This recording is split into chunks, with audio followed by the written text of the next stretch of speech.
Antes de São Pedro ser crucificado de cabeça para baixo, antes de São Paulo ser decapitado, houve outros, testemunhas silenciosas cujo sangue se tornou a semente da Igreja em Roma.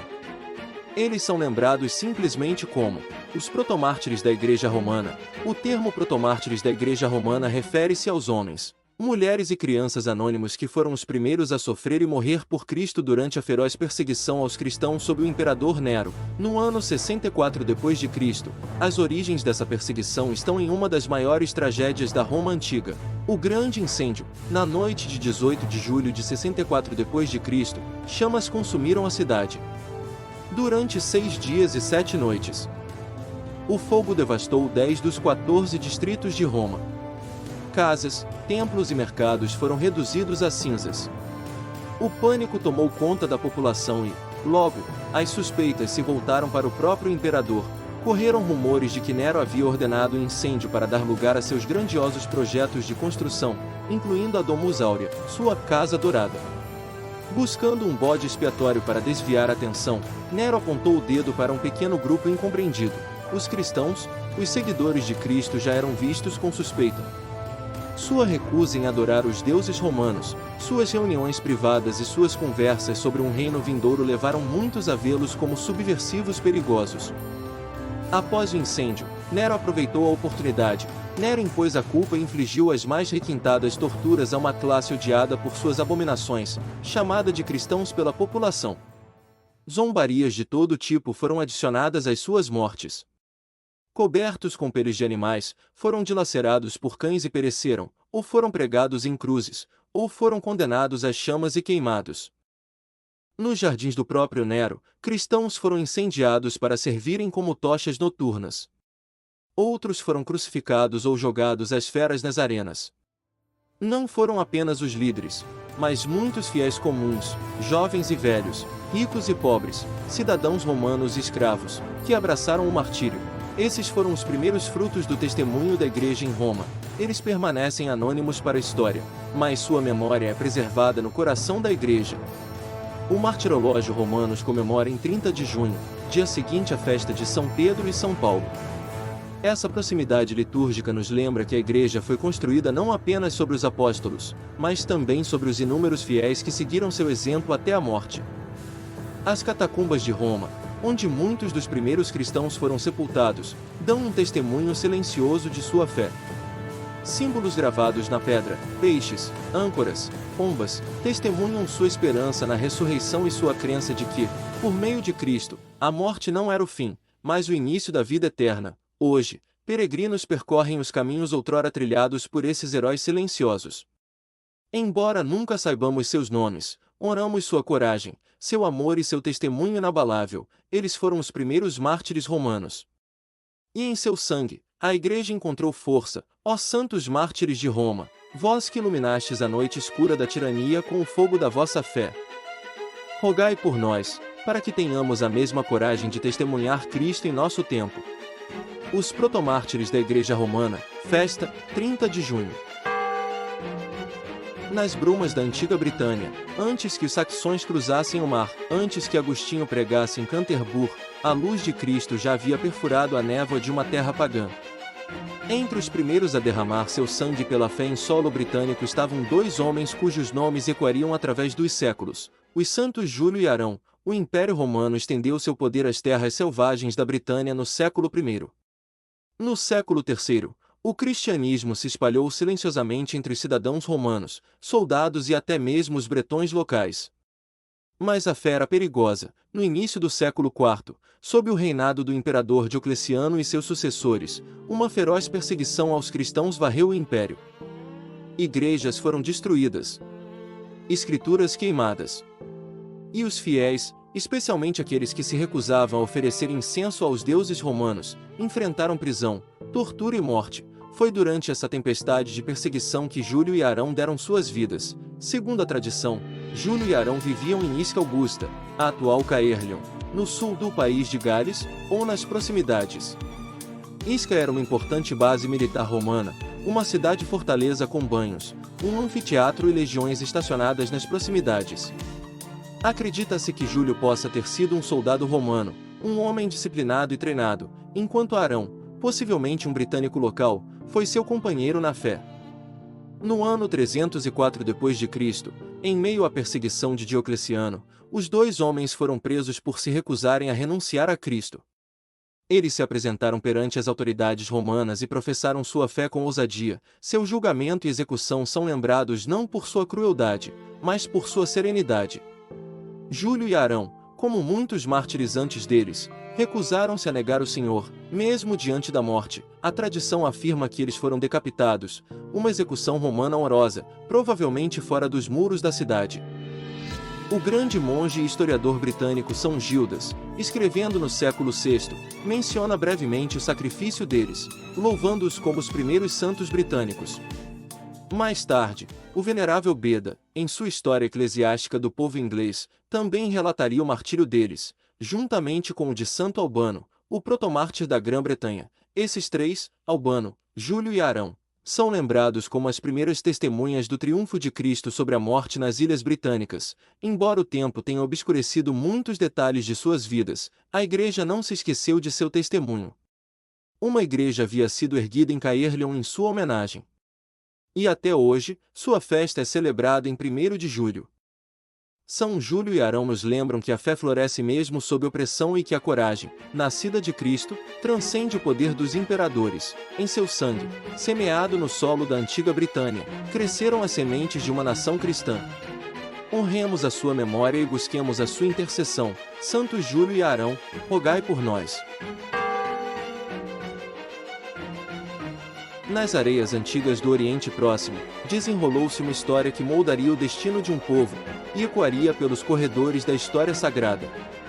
É a história de um homem escolhido por Deus não para liderar exércitos, mas para estar diante dele como mediador, um sacerdote.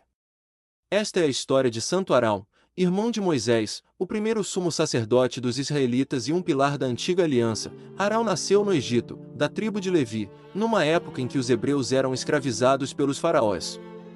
Ele era o irmão mais velho de Moisés e Miriam, e mais tarde se tornaria o companheiro mais próximo de seu irmão e seu porta-voz divino perante o faraó. Quando Moisés encontrou Deus na sarça ardente e foi chamado para libertar Israel da escravidão, protestou, temendo sua falta de eloquência. Deus respondeu nomeando Arão para ser seu porta-voz. Não é Arão, teu irmão, o levita? Eu sei que ele fala bem. Êxodo 4:14. Juntos, Moisés e Arão confrontaram o faraó, transmitindo a ordem de Deus: deixe o meu povo ir. Arão, capacitado por Deus, realizou milagres. Seu cajado se transformou em serpente, o Nilo se transformou em sangue, sinais que revelavam poder e julgamento divinos. Após o dramático êxodo e a abertura do Mar Vermelho, os israelitas chegaram ao Monte Sinai. Lá, Deus deu a lei a Moisés. Mas para Arão, uma vocação diferente e sagrada foi revelada. Ele seria o primeiro sumo sacerdote de Israel, a figura terrena que intercederia pelo povo diante de Deus.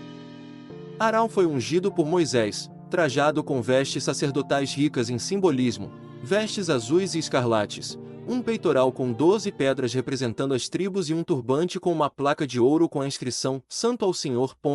Ele e seus filhos, Nadab, Abiú, Eleazar e Itamar, foram consagrados para oferecer sacrifícios, queimar incenso e realizar os ritos sagrados do tabernáculo. Por meio de Arão, Deus instituiu o sacerdócio levítico, um prenúncio do sacerdócio eterno que seria cumprido em Cristo.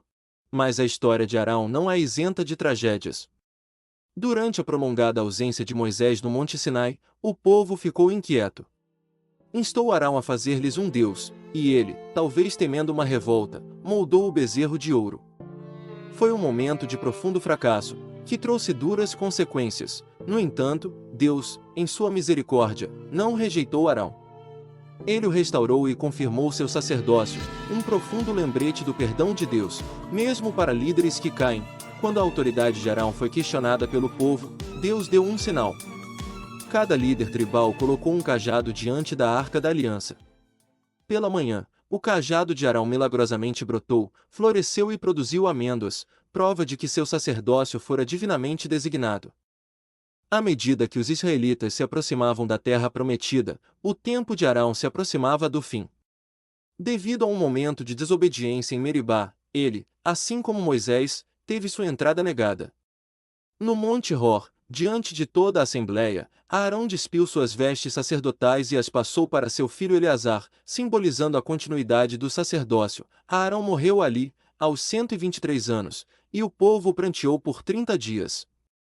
O sacerdócio de Arão era apenas uma sombra do sumo sacerdote maior que viria, Jesus Cristo, que ofereceu não o sangue de bodes e touros, mas o seu próprio sangue pela redenção de todos. Na carta aos Hebreus, lemos: ninguém toma para si esta honra, senão aquele que é chamado por Deus, como Arão, Hebreus 5:4. O legado de Arão permanece fundamental para a tradição judaico-cristã. São Arão, profeta, sacerdote e irmão, chamado para um ofício sagrado, a quem foram confiados os mistérios sagrados e lembrado como uma figura de serviço divino e da fragilidade humana.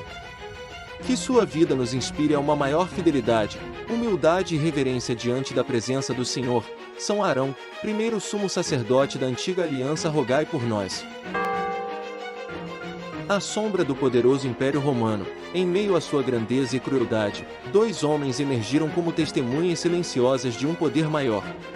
Não eram senadores ou soldados famosos, mas guardas prisionais. Seus nomes: Santos Processus e Martiniano.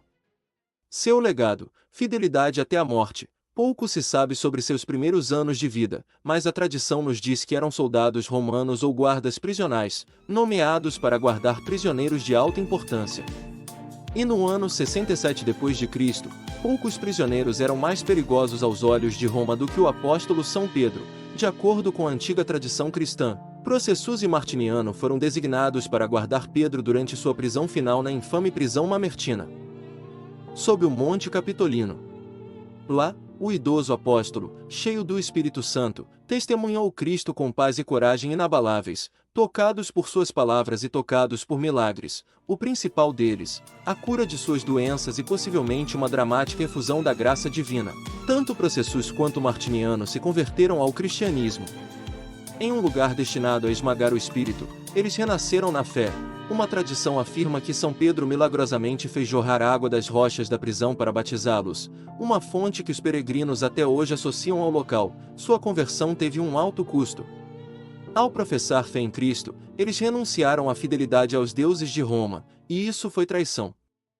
O imperador da época, Nero, conhecido por sua cruel perseguição aos cristãos, ordenou sua execução. Processo e Martiniano foram torturados, açoitados e finalmente executados ao longo da Via Aurélia, provavelmente por decapitação, entregando suas vidas em testemunho ao Evangelho. Seu local de sepultamento foi honrado pela Igreja primitiva. Nos Atos do Papa São Dámaso, está registrado que ele restaurou seu túmulo e compôs um epitáfio para homenagear sua coragem. Com o tempo, sua veneração se espalhou. Uma basílica foi construída sobre seu túmulo na Via Aurélia, e suas relíquias foram transferidas para a Basílica de São Pedro, em Roma, durante o reinado do Papa Pascoal I, no século IX. Seus restos mortais estão agora sepultados no próprio coração da igreja contra a qual outrora protegeram. Sua festa é celebrada em 2 de julho, um lembrete solene do poder da conversão e da coragem da convicção, de captores a confessores, de guardas romanos a soldados de Cristo. Os santos Processus e Martiniano nos mostram que nenhum coração está fora do alcance da graça. Mesmo nas prisões mais sombrias, a luz de Cristo brilha. Sua história não é apenas uma história de martírio, mas um testemunho do poder transformador do Evangelho. Santos mártires Processus e Martiniano, que deram suas vidas pela verdade do Evangelho, rogai por nós. Santos Processus e Martiniano, rogai por nós. À sombra de impérios e ao eco dos profetas, 12 homens foram chamados para seguir um carpinteiro de Nazaré. Entre eles, havia um cujas dúvidas ecoariam através dos séculos, mas cuja fé levaria o Evangelho aos confins da terra. Esta é a história do apóstolo São Tomé, o homem que duvidou, creu e testemunhou Cristo em terras distantes. São Tomé, também chamado Dídimo, que significa gêmeo em grego, foi um dos 12 apóstolos de Jesus Cristo. Embora pouco se saiba sobre sua infância, ele provavelmente nasceu na Galileia, como muitos dos discípulos. Escolhido pelo próprio Jesus, Tomé seguiu o Senhor durante seu ministério público, testemunhando milagres, parábolas e o mistério do reino de Deus que se desenrolava. Tomé talvez seja mais conhecido por um momento marcante, sua dúvida após a ressurreição. Quando o Cristo ressuscitado apareceu pela primeira vez aos discípulos, Tomé não estava presente. Quando lhe foi dito isso, ele declarou a famosa frase: "Se eu não vir a marca dos pregos em suas mãos, não colocar o meu dedo nas marcas dos pregos e não puser a minha mão no seu lado, não acreditarei." Uma semana depois, Jesus retornou, e desta vez, Tomé estava lá.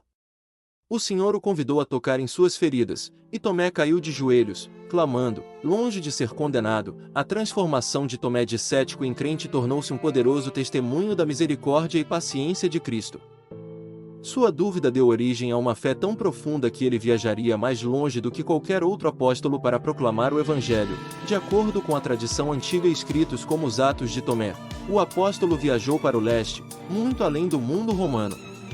Navegando pela Pérsia, Tomé finalmente chegou à Índia, onde se acredita ter pregado o Evangelho aos partos, e posteriormente, à costa de Malabar, na atual Kerala. Ele batizou muitas pessoas, fundou comunidades cristãs e é homenageado hoje como fundador da Igreja Católica Sírio-Malabar. Esses cristãos, frequentemente chamados de cristãos de São Tomé, remontam suas origens a quase 2000 anos, ao trabalho missionário do apóstolo. A ousada pregação de São Tomé em terras estrangeiras teve um custo. Por volta do ano 72 d.C., ele foi martirizado, trespassado por uma lança, perto de Milapore, na atual Chennai, Índia. Lá, um santuário foi construído sobre seu túmulo, que permanece um local de peregrinação cristã até hoje. Ao longo de séculos de colonialismo, perseguição e mudança cultural, os cristãos da Índia mantiveram viva a chama do testemunho de São Tomé. Suas relíquias foram posteriormente transferidas para Edessa e depois para Ortona, na Itália, onde permanecem consagradas. Hoje, São Tomé é homenageado como padroeiro da Índia, bem como de arquitetos, construtores e daqueles que buscam a verdade em meio à dúvida. Sua festa é celebrada em 3 de julho no rito romano e em 21 de dezembro no calendário tradicional. Na história de Tomé, encontramos uma mensagem poderosa, a de que a dúvida, quando confrontada com a graça, pode levar a uma fé profunda. Que um homem antes incerto pôde ir mais longe do que qualquer outro apóstolo para proclamar, não apenas com palavras, mas com sangue, meu Senhor e meu Deus. Das margens da Galileia às costas da Índia. O legado de São Tomé nos lembra que mesmo a maior dúvida pode ser transformada em convicção inabalável. Ele não é apenas o apóstolo que duvidou, mas o apóstolo que acreditou. São Tomé, o apóstolo, festa, 3 de julho, padroeiro da Índia, arquitetos e buscadores da verdade. Obrigado por assistir às Lendas dos Santos. Se esses santos extraordinários te inspiraram, ajude-nos a compartilhar a luz deles. Curta, comente, compartilhe e inscreva-se para apoiar mais conteúdo que fortaleça a fé. Seu apoio mantém essas histórias sagradas vivas. Deus abençoe a todos.